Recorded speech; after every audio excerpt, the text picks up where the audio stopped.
God bless and great day, everybody. Thank you, Father God. Thank you, Lord Jesus.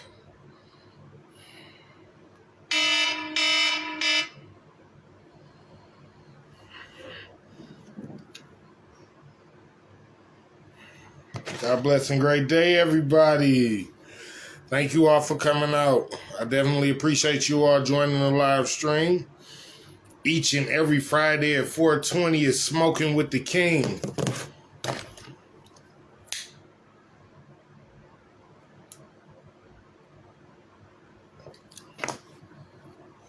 And we smoking, gang. What's good?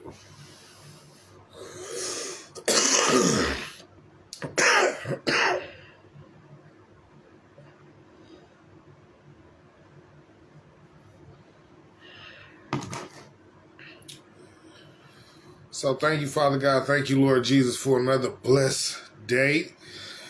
It is Friday, each and every Friday at 4:20 Eastern Time. You catch me smoking with the King.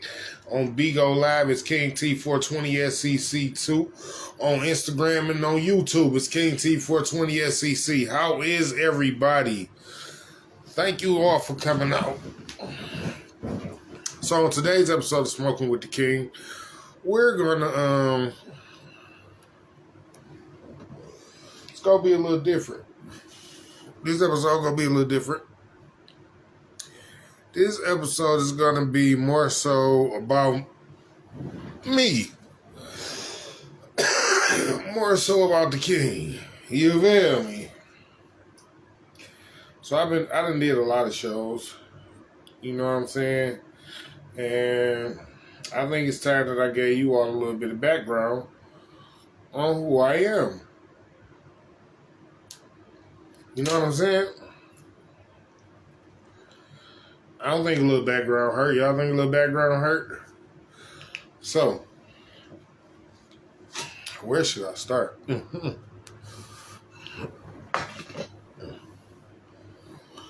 All right. Well, today's episode is going to be called A Little About the King. All right. I'm going to give y'all a little bit about myself. Tell y'all a little bit about where I came from. How I became who I am. And, you know, a little bit more of what to expect in the further lives to come. You feel me? So, a little bit about me is I was born on the east side of Detroit. Born and raised on the east side. My mother and father, I love them very much. They both come from very nice sized families. My mother had 7 siblings, and my father had 5 siblings. To my knowledge, 5 or maybe 8 or 7. I mean, maybe they both had 7 siblings. Okay, so just knowing that, just hearing that, you would think that because my mom and dad both came from big families, you would think that I would probably have a nice sized family myself. But in all actuality, it's just me, my mom, and my dad. Yeah, you know. And we grew up mainly on the east side. I don't think me, my mom, and my dad ever stayed on the west side when I was growing up. I don't think. I went to schools on the east side of Detroit all the way up until I was about in the 10th grade. But, you know, that's a story for another time. Yeah, but I was a really smart kid. And, you know, I got good grades in school or whatnot. Yeah, I was a really smart kid. Like, I passed most of my tests, and I passed grades with ease. Like, I was an A and B student, so I didn't really get bad grades. You know what I'm saying? I was always kind of like the solo dude, but at the same time, I had like a couple homeboys who I kicked it and I chilled with, you know what I'm saying? But I was still always like solo. You know what I'm saying? I've been like alone my whole life. maybe because of how I grew up, because my parents, my background was a little rocky. You know what I'm saying? Like, yeah, I had both of my parents, but unfortunately, both of my parents do drugs or did drugs, and that's how my life was for the majority of my life, basically, all the way up to a little while ago. My father finally got clean. Thank God for that. At 77 years old. You know what I'm saying? But before that, it was all wow. It was a raw ride. You know what I'm saying? When you grow up as an only child to two parents and they both do drugs, um, life can be really rough. It can be a scary place. It can be a place where you're very unsure of what's going on in the world when you grow up in a place like that. You know what I'm saying? And I'm probably not the only person that grew up like that, but a lot of us who did grow up in those type of situations where you didn't have brothers and sisters and both of your parents was on drugs, it was again, it was a real scary place because you never really knew what was going to happen. You never knew what was going on. Like it seemed like your house was like a train station. It was like Grand Central Station or something. There was always people coming and going, and you never knew who the good people was or who the bad people was and stuff like that. You know what I'm saying? So growing up was a little rough. You know what I'm saying? Again, there's others who grew up in similar situations, but I applaud them as well for being able to make it out those situations. But so let's say I went and, like I said, I got kicked out of school in the 10th grade. Well, I was actually going to the 11th grade when I got kicked out, but I got kicked out of school going to the 11th grade. So behind that, um, I kind of had like a girlfriend, and I was going with this girl, and kind of started going to Job Corps, and I kind of did Job Corps, and I had a little job, so I was doing a lot. I had actually had two jobs. I had a job at McDonald's. I was going to Job Corps, and yeah, and I was bouncing too. I was doing security with the Vipers at this time. Anybody who know who them guys are, you know what I mean? Dale Brown and his crew. I was working with them, and yeah. So as a young man, I was always working or doing something, and I was always working on getting some knowledge too. I was always up under some older men that were like my pastor, or like whenever I would talk to my father, some of the guys that he knew, like some of the guys that was around my mom, some of them, I was always the one to want to pick up on the wisdom or the knowledge that some of those older cats was giving me, because like I said, um, how I was growing up, my living situation was kind of different. It wasn't really, the normal living situation for a growing young man.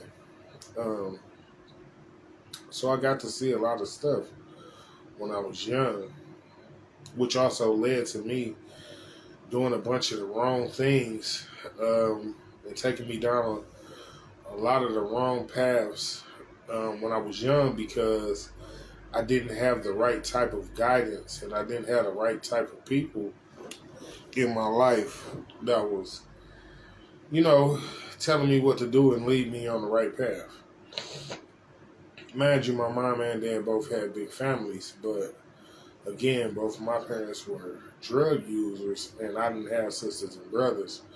So it was kind of hard for me, because my mom was the type that she always wanted all of my little cousins. She was always helping her sisters and brothers, so she always had their kids. You know what I mean? And with her using drugs, it was like I was the one who always so-called was watching my little cousins or whatever, whatnot. So I was always, I guess, supposed to be, the big cousin. I always tell them not to do this, they can't do that. And, I guess I had my ways, because um, I used to. I guess I don't know. My little cousin said I used to bully him around and wouldn't let him play the game and all type of little crazy stuff. I don't know. I was a kid. Things happen when you're a kid that you don't even realize that's happening. You know what I'm saying? Because you're a kid. So whatever the case might be, you know what I'm saying? And life is life. So again, I was the big cousin. I was the big cousin and the little cousin, which is what makes it so unique for me in my case, which is so funny to me because my older cousins, they were they were older, so they didn't hang with me, and my younger cousins, they were younger, so when they came around, it was like I had to be the disciplinary or whatever, and had to keep my eye on them. You can't do this, you can't do that, and shit like that. So it was like, I was kind of like between the rock and the hard place. Like, I didn't have the older cousins to come around, to hang and have fun with, and, kind of guide me through what was going on and shit. And then being an older cousin, I was supposed to be guiding my other little cousins, guiding them through and showing them what was going on, but life was, it was new to me, so I probably, I don't know if I did a good job or not. You know what I'm saying? I just pray and ask God that, whatever I did was, it was worth, who we are today. You know what I'm saying? I hope it helped us become better people that we are today. That's all I can say. But past that, it was like, life was rough. Life has never been like peaches and cream for me. I ain't never had it like where I always had all the homeboys that was looking out for me, and I had all the freshest clothes and the freshest shoes, and you know what I'm saying? I had my aunties and uncles dropping off, food and nice gifts and all that. I didn't have that type of life. In fact, my life was completely opposite of that. I was cooped up in the house with my mom and her friends. She didn't really let me go places much. My mom was a strong, independent woman. Even though she used drugs, she was a very strong, independent woman. And she didn't believe in me just going to be at other people's houses and spending the night out and things like this and that. You know what I'm saying? That ain't what she really believed in. She more so believed in, I can raise my own kid. I've been out on my own since I was 16.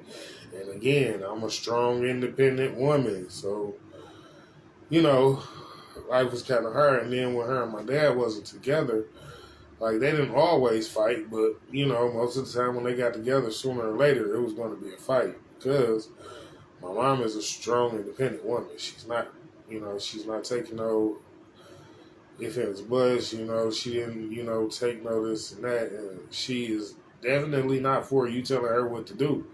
So, her and my dad kind of clashed from the very beginning because my dad, on the flip side of my mom being this very independent, strong, independent woman, my dad was more so like a player pimp type of dude. So, he had a lot of women and he was getting money. So, him and my mom, it's a funny little love story how they got together.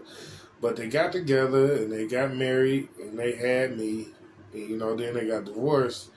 But it was just a battle for my mom and my dad to be together because of the two people that they were. You know what I'm saying? My dad was, of course, who he was. And my mom, she was a strong, independent woman, man. I love my mom. It was, I love my dad too as well. But, with my mom, man, she's something else. Some of you strong, independent women, I just want to say to y'all, man, I swear y'all need to stop being so strong.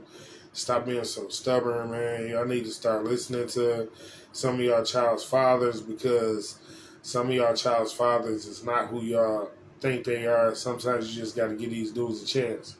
But anyway, just to finish the story by myself, like I said, my mom and my dad, they didn't always get along. You know what I'm saying? Again, my mom was a very strong, independent woman, and my father, he was more so, like I said, more so like a player pimp or whatever. They kind of sort of got married or whatnot, whatever the case might be. And they loved each other for a few years. They still love each other, but, they have difference in opinion. And they have a difference in view when it comes to things. So, of course, they couldn't stay together. But also, it kind of sort of made a ripple in between me and my father for years and years because when my mother being such a strong, independent woman, um, she will she would tell me things about my father. Of course, you know what I'm saying. And in the midst of telling me things about my father, um, so wow, I really dislike when people do shit like that. Fuck, excuse me, y'all. Yeah, but anyway, she would tell me things about my father, and you know, as my father would come around, the things that my mother would tell me about him, they kind of sort of didn't add up, and they kind of sort of didn't make sense. You know what I'm saying? So it was more so like, well, why you think he's such? Why do you think he's this type of dude? But whenever he come around, he don't really seem to be like that type of dude. You know, and this was just me talking to my mom whenever, we have certain little conversations, and me and my mom, we're very close and not close at the same time. We're very, very, very close because we love each other and can't nobody harm me or her or nothing like that. But at the same time, we don't really talk that much. Like, we don't really communicate with each other like that. You know what I'm saying? And I guess since me and my father, since me and him wasn't around each other as much, me and him, we have a better bond when it comes to communication. Like, me and him, we talk more and we kind of sort of have a better understanding of each other. But at the same time, we didn't see each other that much. I never really seen my father that much. So at the same time, it was like, I love my father and I love my mother, but I wish I could have got to spend a lot more time with my father growing up because, as a man, he had a lot of stuff he could have taught me. You know what I'm saying? And, it's a lot of things that I probably missed out on that he probably wanted to teach me that he couldn't teach me because he wasn't able to be around as much as he wanted to. And then again, like I told you all, my mom and my dad, they both did they both did drugs. My father's clean, thank God. But it was hard for them to even get along, partially because of the drug problem. And, again, they had a whole kid now. You know what I'm saying? So it's like they couldn't just keep doing all the fighting. So my dad, he tried to stay away because them being on the drugs and them fighting all the time and in front of me and things like that. My father was a really good dude. I can remember a point in time where my mom and my dad had gotten into a fight. You know what I mean? Not to tell on my mama or nothing like that, but she took a 2x4, had a nail in it, and bust my daddy in the head, like clocked him dead in the head, middle of the head. Snatched the 2x4 out, and he was bleeding all down his face. My whole face was covered in blood or whatnot, things like that. And he just grabbed my mom and kind of sort of swung her around and sat her on the floor and sat on top of her while he dripping blood from the face. He didn't cross her arms and holding her arms, and he just like, "Is you done yet? Is you done yet? Why you keep on hitting on me and putting your hands on me? Are you done yet?" And I never forget it because as a kid, you look at stuff like that and you see stuff like that. Normally in a situation like that, a man would probably get so enraged that he would, lose control, and he would probably, go a little further than that. So I've always respected my dad for that fact because he did not. Not only did he restrain himself, but when he laid my mama on the floor, he didn't. It ain't like he slammed her. He didn't even slam her on the floor. He literally like spanked her and twisted her and grabbed her and literally laid her on the floor. So, like, I can never forget that. That's something I never forget in my life. You know what I mean? Like, big ups to my pops for that. And again, it was things like that that make me wish that we could have been a lot closer. So he could have taught me, a lot more. Which we still talk. So, we still got time, But at the same time, when you're young and when you're growing up, those be like the times where you really feel like you need your mother figure and your father figure at the same time, so you can decipher both ends of the spectrum. You know what I'm saying? Because it's not just one end of the spectrum for a child. It really is two ends of the spectrum, because the curiosity don't just come from one side of the family. The curiosity comes from both sides of the family. So it's good when the child can actually talk to the mother and the father and get to know both sides of the family. But in my case, I kind of sort of got held back from getting to know my father and his side of the family. So I was kind of sort of lacking the knowledge of who he was and who that side of the family was for a long time. You know what I mean? Like,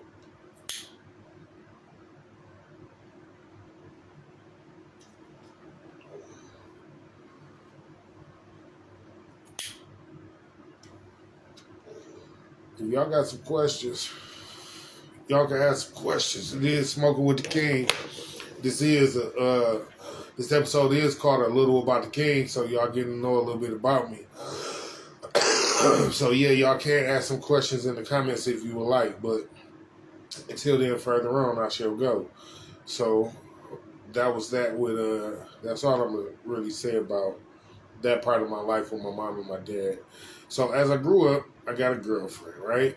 And me and this girl, we was really cool for a while. At least I thought she was like supposed to be like my life mate or something. When I was young, I was a kid, I was stupid. Man, at the same time, my mama telling me she ain't no good for you. This ain't the girl for you. This ain't the girl I want you with. She ain't no good for you.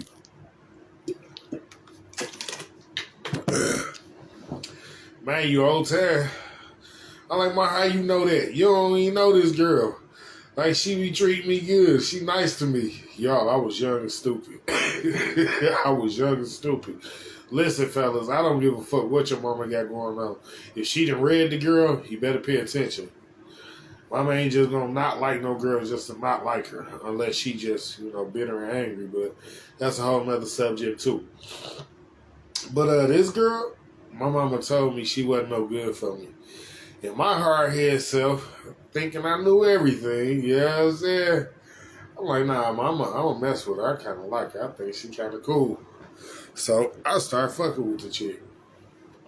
Man, the chick stayed down the street from me, like 4 or 5 houses down across the street. You know what I'm saying? So she would get up every day. She would come to the crib. We would smoke a little bit. I'm young, too. This time I'm young. I'm only 17. She come down my mama's house, and, we'd smoke. She'd clean up my room a little bit. She'd walk and get us some food, come back, we doing our thing. Boom. So everything is all peaches and cream then. You know what I'm saying? This is the beginning of the relationship. So let's say a couple years into the relationship, was it a couple years? Let's say like a year and a half. Like a year and a half. Because by this time, I had got kicked out of school, and after I got kicked out of school, I had started Job Corps. I got a job at McDonald's, and I was working security. I had 2 jobs, and I was going to Job Corps. So her and her sister moved from down the street, and they had got their own little spot. So I ended up moving in with her and her sister or whatnot. You know what I'm saying? So as I moved in with her and her sister or whatnot, me and her real cool or whatever. Kind of find out. Okay, I'm going to say that part. So me and her, we cool. I move in with her, everything, her and her sister and whatnot, the family, and everything is fine. You know what I'm saying? Everything was good. I'm going to work. I'm going to school. Like, I feel like I'm on top of the world. I got a girl. I got 2 jobs. I'm doing good in school. Like, I'm feeling like I'm on top of the world, right? But always pay attention to your surroundings and your situation and fine detail. Because if you don't, little things like what I'm finna tell you can happen to you at any given moment. I came in from work one day extremely happy, not knowing, what was going on or nothing like that. And her sister called me like, yo, come here for a minute. And I'm like, what's up? And she like, I want to talk to you. I'm like, well, what are we talking about? She like, just come here. Matter of fact, before you even sit down, go get you a blunt together because you gonna probably need a blunt. And I'm like, damn, what you trying to talk to me about, right? Me not knowing, like, I'm so green at this time, not knowing, like, what? It can't nothing be that important, like, you know what I'm saying? So whatever. I go, change my clothes, roll up a blunt. I come sit down with her, and she like, well, I need to tell you something. And I'm like, what? She like, well, my sister cheating on you. This is the first time I have ever been cheated on, of course. It's my first girlfriend. Not the first time I had sex, first girlfriend, though. So, I was like, what? You know, because she kind of caught me off guard with it. She just was like, yeah, my sister cheating on you. And I'm like, what? So, you know, to long story short, she tell me that her sister cheating on me with somebody that I knew I was deeply cared about or whatnot, and things happen, you know. I talked to her, I talked to the people, so I just stopped dealing with everybody, you know what I'm saying? And I moved on. So that kind of fucked me up, kind of broke my spirit and shit, right? But it taught me a lesson. It really taught me a lesson about women because of what she told me after she broke up with me. Or after, because she didn't break up with me. It was really more so me finding out that she was cheating and me kind of like just saying, fuck it, this shit is not where it's supposed to be. You know what I'm saying? But what she told me was, I ended up doing that because you made me feel like you didn't need me no more. So I was confused by what she meant by that when she said it. Like, what do you mean I made you feel like I didn't need you no more? And she said, well, you had got the job, the 2 jobs, and you was going to school. And, you know, when I met you, you had just got kicked out of school and you wasn't doing nothing. You know what I'm saying? Remember, this was 2 years prior when I had first got kicked out of high school or whatever, when I was going to 11th grade. So, at this point in time, 2 years later, you know what I'm saying, or almost 2 years later, I got 2 jobs. I'm going to school with the Job Corps to get my GED, and, you know, boom. So, at the end of that, I end up really going down a dark path. Like, I end up getting my GED. I quit working at McDonald's. I was still doing the bouncing, though, but I ended up getting off into some other shit that wasn't really no good for me. You know what I'm saying? And, you know, me being who I am, I'm gonna always like do good at whatever I do, no matter what it is that I'm doing. I'm gonna always do good at it because I aim to be good at who I am. You know what I'm saying? So I was good at security, and I was good at whatever else it was that I was doing and shit. And I kind of sort of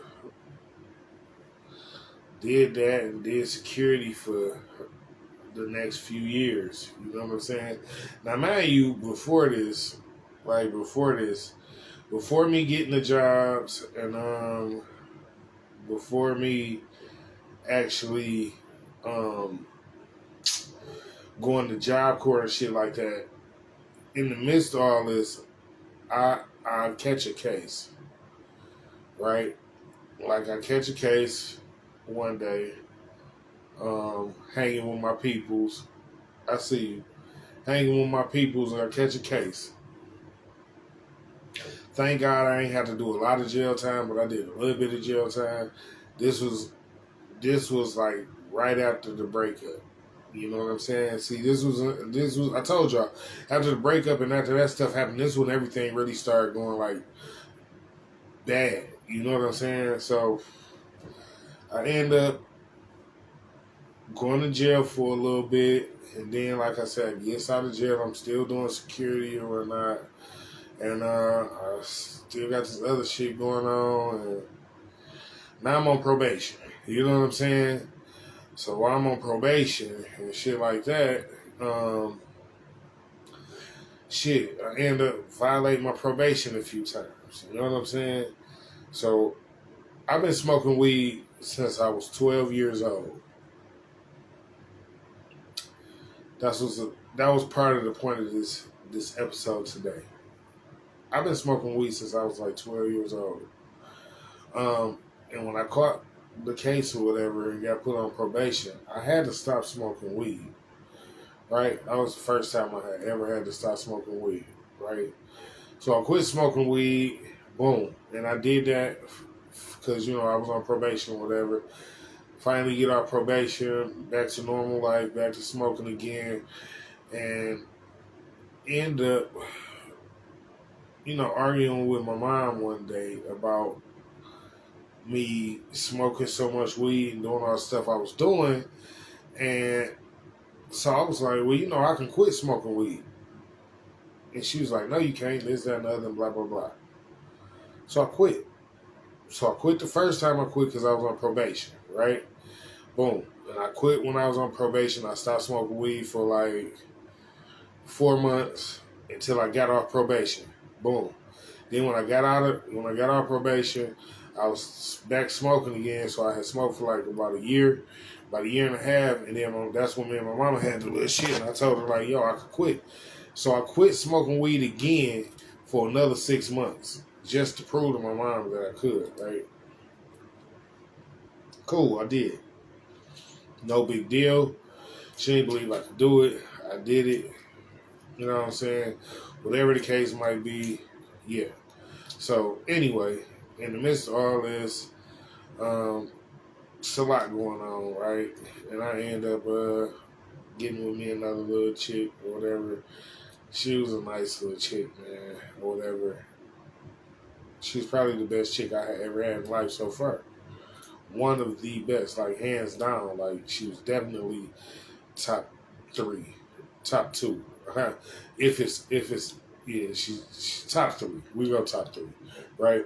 She definitely top 3.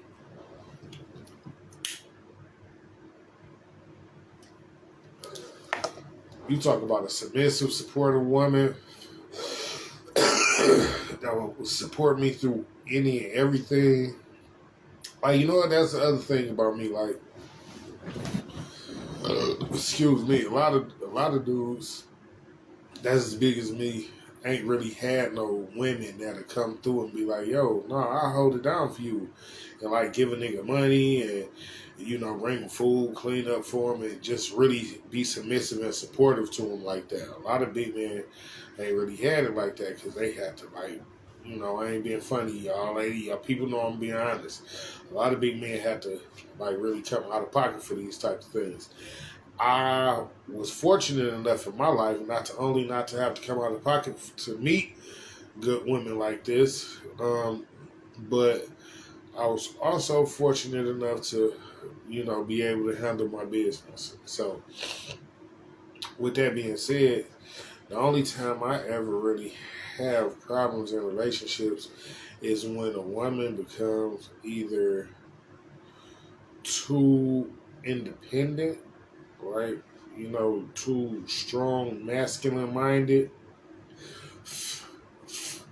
Or when the family gets into the picture and the family get all in her head, like the family know what's going on in our relationship, and she let the motherfuckers in her family lead her to do some stupid shit, and after that, it's a wrap. I don't really play that type of shit. Like, if you gonna do what your family told you to do, you may as well go be with them. You know what I'm saying?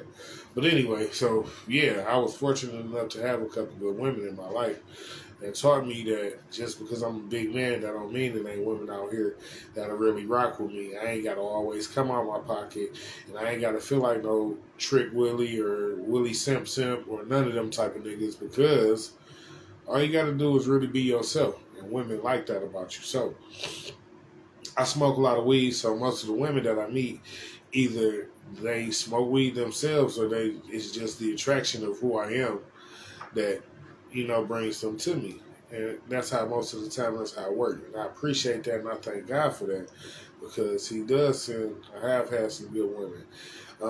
Some of us have just went our separate ways and things like that. Some of us had problems. Like, there was a point in time where I did a lot of drinking. There was a point in time where I popped a lot of, pills or whatnot, whatever those things are. And I did live a kind of young, wild life. So, again, a lot of the women that I was talking to, we might have went our own separate ways and things like that or something like that. But at the end of the day, it was more so just like, like I outgrew a lot of things I was doing, a lot of people that I was dealing with. I kind of sort of outgrew it. You know what I'm saying? Like, as they say, once you enter into the kingdom, all the old ways, they kind of change. So I kind of changed and became a better person, a lot better person. Stopped doing so much drinking. I had become a vegetarian for almost a year, and now I only eat chicken, turkey, and beef. Don't really eat much beef, but I do still eat beef. No pork. Um, I work on not eating as much starch as I used to. I eat a lot of vegetables. I like vegetables. Greens, kale, spinach, broccoli, light vegetables. Vegetables good for the body. What I need to work on, though, really, if we being honest, the king, I need to work on eating more fruits. Because I eat vegetables, just not really big on fruit like that. You know what I'm saying? So, again, I'm working on it. I'm a work in progress. You know what I'm saying? I ain't perfect. Um, One of the main things about me, though, is I am a man of Christ. I follow Lord Jesus Christ. Um, I've been following Lord Jesus Christ since I was a child. My mother, my father, and my grandmother, I'm pretty sure my grandfather too, were very big in the Bible. Um, so I've kind of sort of led like a very spiritual life. I'm not going to say very religious, but very spiritual.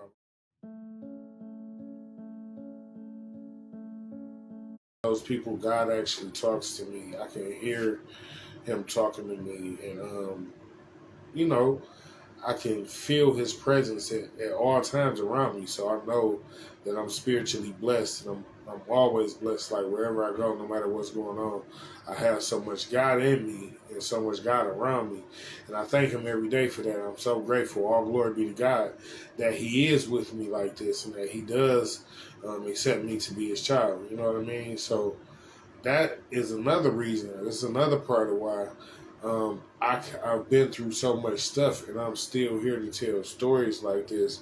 I'm still here to say stuff like, well, by the grace of God, I'm still here. No matter what I've been through, no matter um, what has happened to me in my life, you know what I'm saying? Because I've been through some things. I got a couple books coming out, y'all, so y'all will be able to get an understanding more in depth of who I am or what's really going on. And once I drop the books, but I've been through a whole lot in my life. Like, my life has never been, like I said, it's never been just peaches and cream, or it's never just been silver spoonish. You know what I'm saying? It's like I had to step into an adult role at a very, very early age in life. You know what I'm saying? Like, when my mom and father did live together before they got divorced, um, I was young. I was about 5 or 6 years old. And the guy down the street, little boy down the street, he punched me in the nose. Bust my nose. My nose is bleeding all over. I had blood all over my shirt and everything. I walked in the house, and of course I was crying. I was a kid. So my dad stood right there at the door and stopped me at the door, turned me around. You're going to go down there and fight that little boy. You better go punch him in the nose before you come in here.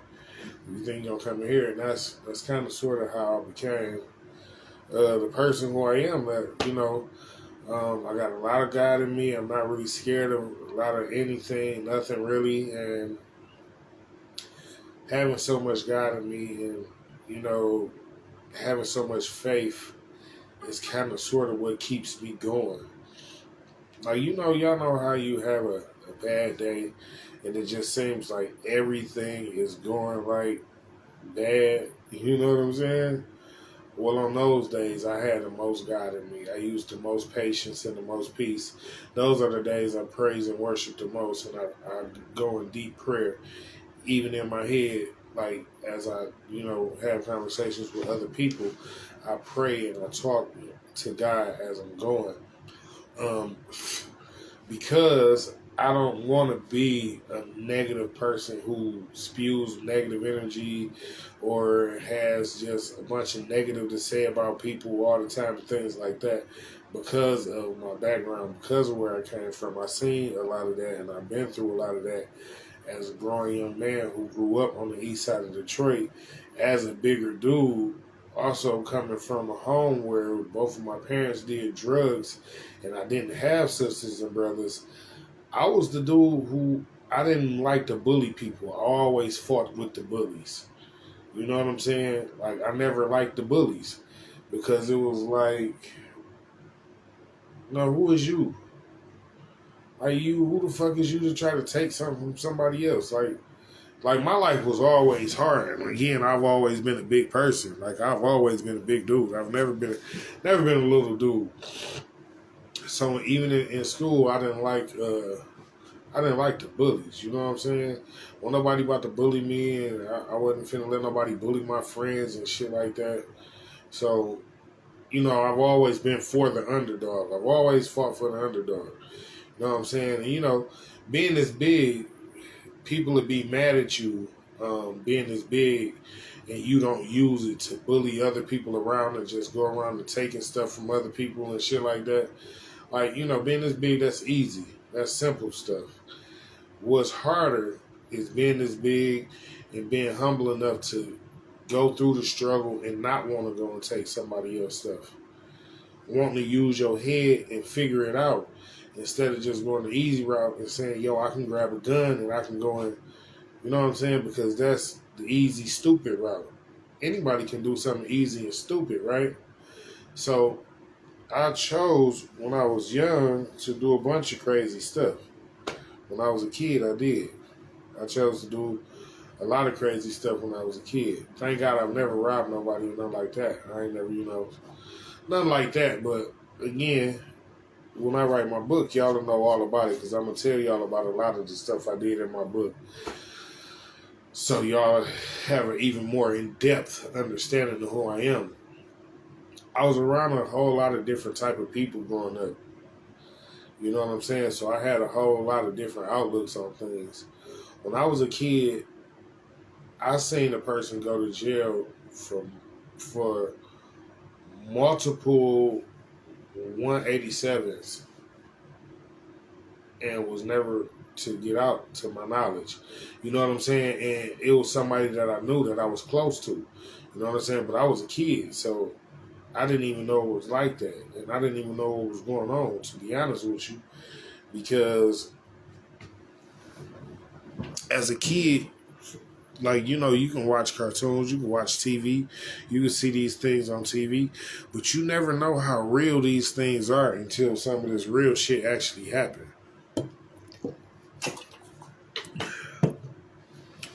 So when I actually found out what was going on, it kind of surprised me because I didn't realize what was really happening.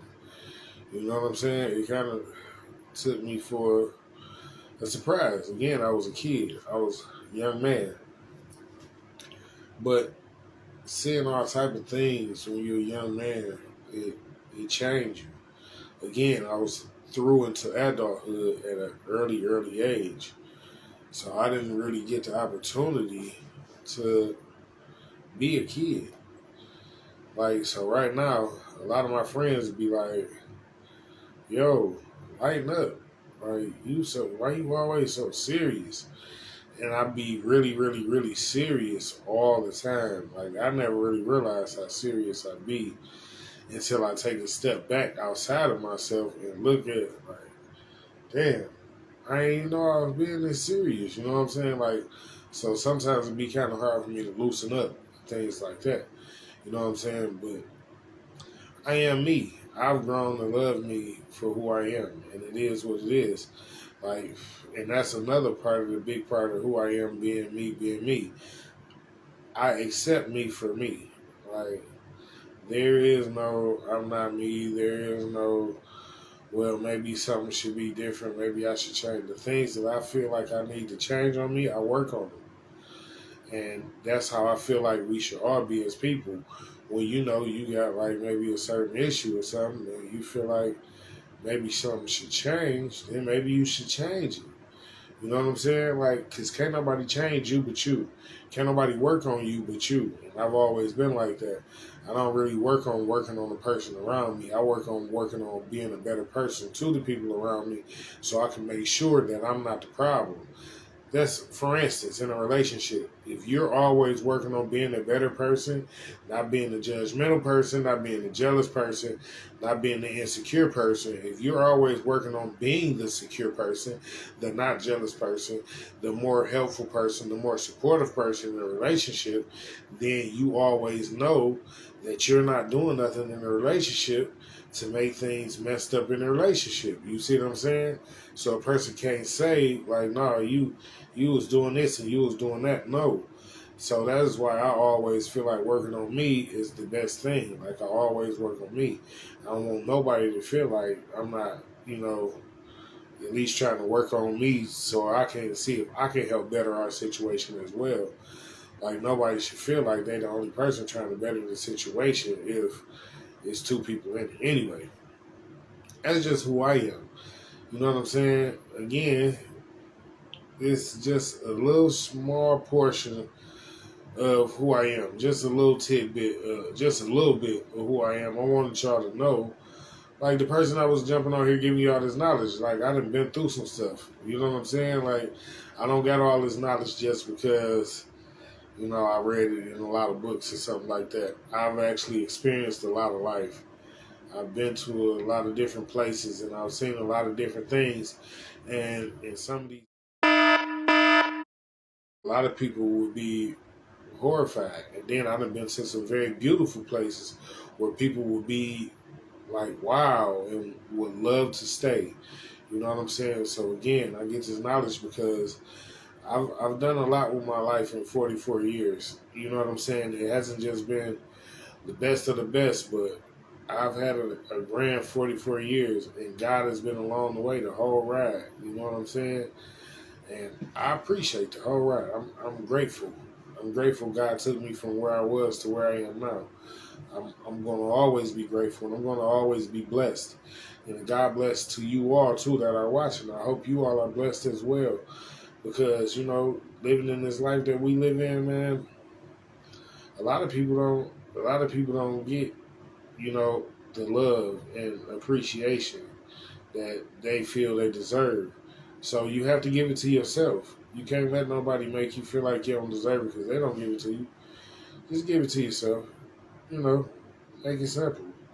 Don't even worry about nobody else giving it to you. Just be like, you know what? I did a good job today. I'm proud of me. You know what I'm saying? Like, because you got to know where you been and where you came from in order to be proud of yourself.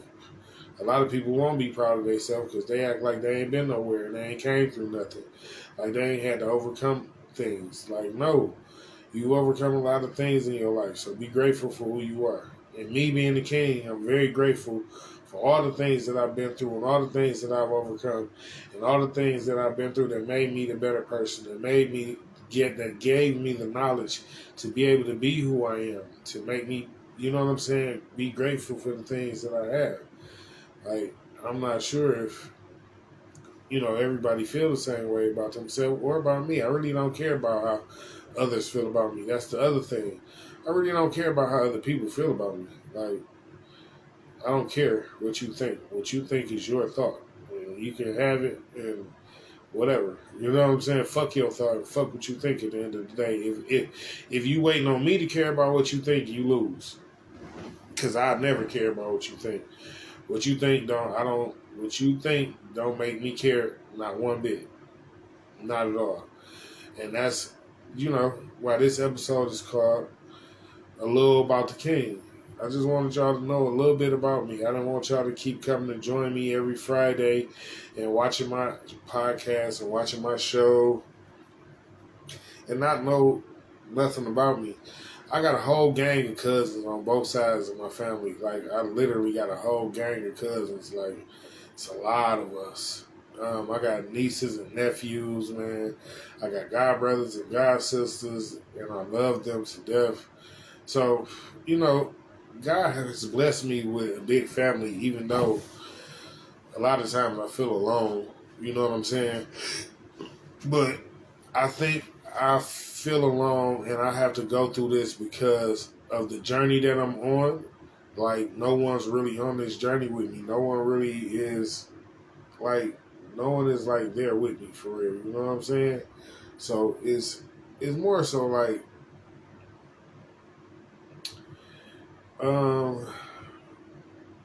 like, I know my family love me.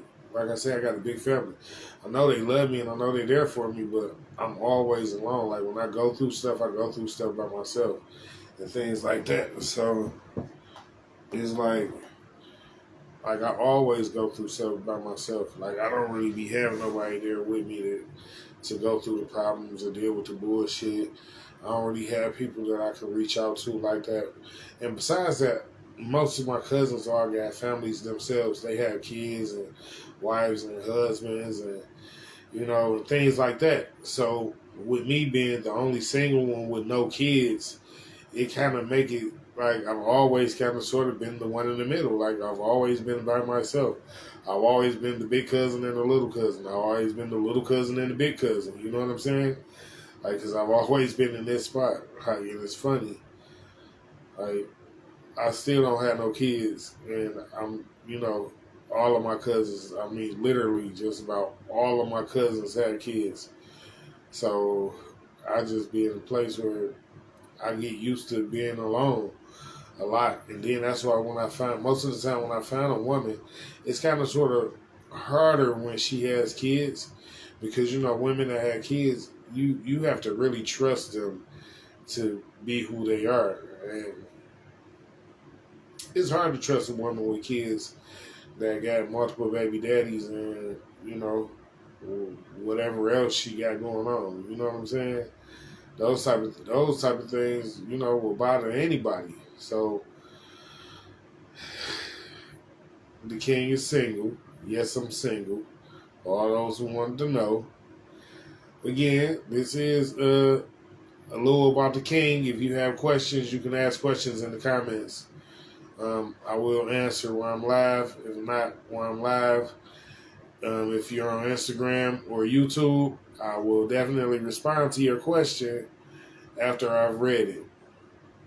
But yeah, so it's just a little thing like that, kind of sort of, where it's like I've always been by myself.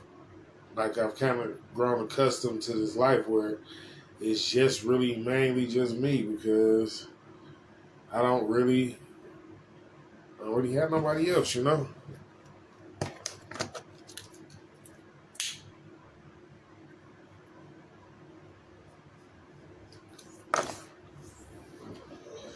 already have nobody else.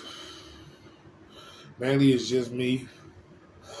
And it's just me because, again, my big old family that I got, everybody has kids and everybody be so busy.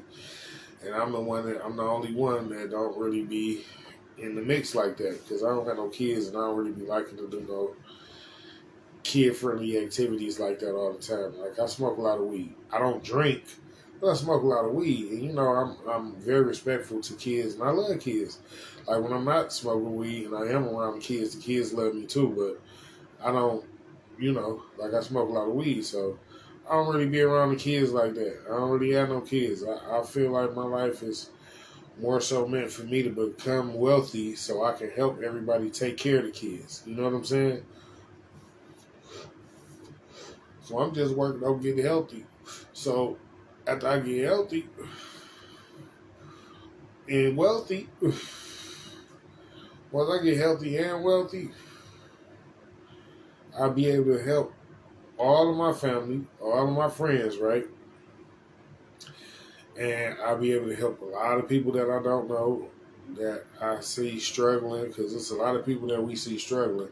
And I'll be able to help a lot of people that we see struggling. I see these men out here that got good ideas for businesses and just need a little help, just a little boost, a little jump start, a little donation to help get them up and running, get them off their feet. I'll be able to be in a position where I'll be able to give some fellas a little boost, a little jump start. Because as black men, it's hard for us. Like I know, and this is the other reason why I am who I am.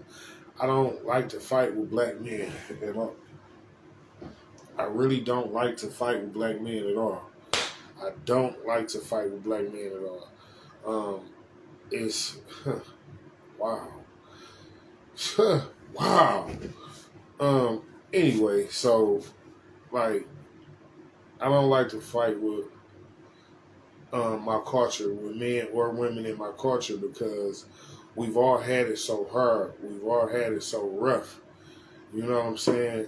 And it's like having it so rough. We don't need no extra add-on negative energy or negativity from nobody else. You know what I'm saying? And I feel like with us all going through all the things that we went through, we really did had like enough. You know what I'm saying? Like we really didn't like. We deal with enough struggle. You know what I'm saying? And we don't need to be fighting with each other.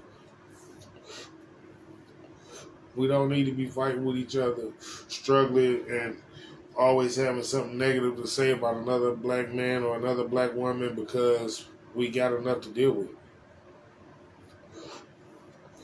So I'm not in the midst of fighting with other black people, because I love my culture, and I know most of us are only angry and fighting with one another because our culture has been through so much rough stuff, where it's like it's hard for us to get money, it's hard for us to come up and be who we want to be, it's hard for us to show who we are, because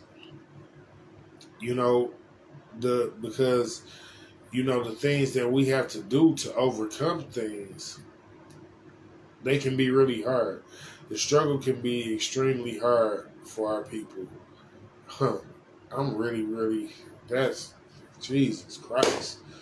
Lord have mercy. Sometimes people just, anyway though, y'all. So it's like, I don't even understand, like, sometimes, like, why other black people fight with other black people. You know what I'm saying? Because no negative energy is going to change your situation or theirs. No matter what you do, no matter what you say, no type of situation is going to change what y'all got going on. And that's just the truth. At the end of the day, no matter who said it or what's, no, you know what I'm saying? People say negative stuff all the time. They talked about Jesus Christ. You know what I'm saying? So you can't just let somebody else's negative energy make you feel some type of way.